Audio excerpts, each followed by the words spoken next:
welcome back. May is Mental Health Awareness Month, a time to address the challenges faced by millions of people who struggle with issues such as anxiety or depression. Among the many people who face this battle are our servicemen and women. According to the National Institutes of Health, between 14 and 16% of U.S. military members who served in Iraq and Afghanistan have been impacted by post-traumatic stress disorder or depression. Those conditions are far from the only ones affecting our brave men and women. And joining us now to talk about this and more is Eddie Garcia, a veteran who served 22 years in the U.S. Army with deployments in Iraq and Afghanistan. Eddie now works extensively with Gold Star families and protecting the welfare of veterans, and he is also running for U.S. Senate for the state of Virginia. Eddie, thank you for being with us, and thank you so much for your service. Let's talk a little bit more about the mental health challenges that many of our veterans face and why it can be difficult for them to get help. Well, thank you for having me, Tracy. This is an important issue. 22 veterans sadly commit suicide every single day.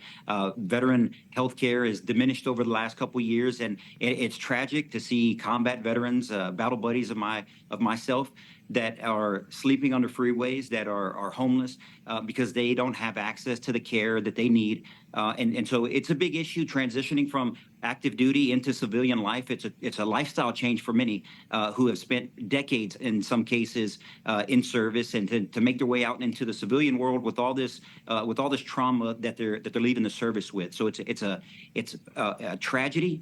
It's unacceptable, but it is fixable with leaders who are focused on this issue. Yeah, and Eddie, how can family and friends, how can we best support our veterans, especially those who are struggling with these issues? Well, the first thing that everybody has to come together and recognize when somebody's in trouble, if somebody's having feelings of despair and anxiety, depression, and it takes a community, just like any other family member in need. And so there are numerous times where I've received personally a phone call at 1 o'clock, 2 o'clock in the morning from my battle buddies that have exited the military, that are suffering through a mental health crisis. And a collection of us come together and we get on the phone and we make sure that we talk through some of the issues that one of our friends is having, and we keep an eye on them. We shepherd them through, and then we make sure that we follow up and they get the care that they need at a local mental health clinic or facility. Yeah, and as we mentioned, you work a lot with Gold Star families, and as we approach Memorial Day weekend, our thoughts and prayers are certainly with all of them.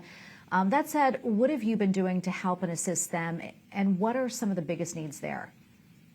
Well, back in 2019, I helped write a bill that passed through the House of Representatives. It's the Congressional Gold Star Fellowship Act.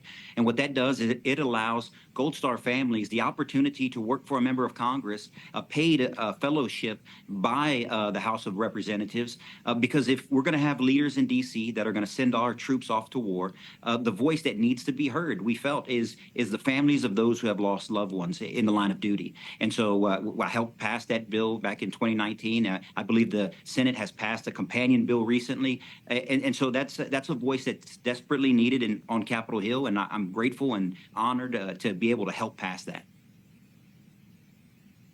Andy, we have about 30 seconds left or so, but quickly, I'd love to get your reflections on Memorial Day and what you hope people truly take away from the day. Well, Memorial Day is about remembrance, and we are the land of the free simply because we are the home of the brave. And for those who have sacrificed their lives on behalf of a grateful nation, the least that our country can do is come together for a day of remembrance in those individuals who have gave the ultimate sacrifice, and their families who are continuing to sacrifice without their loved ones around. It's personal to me. I've lost some dear friends overseas after 22 years of service and 6 combat deployments and 22 years of the global war on terror. It impacts a lot of families, a lot of veterans, and today or this weekend is the perfect time to reflect on that sacrifice. Absolutely. Eddie, thank you so much for coming on today. We really appreciate it. God bless you. Thank you for having me, Tracy, and God bless you too.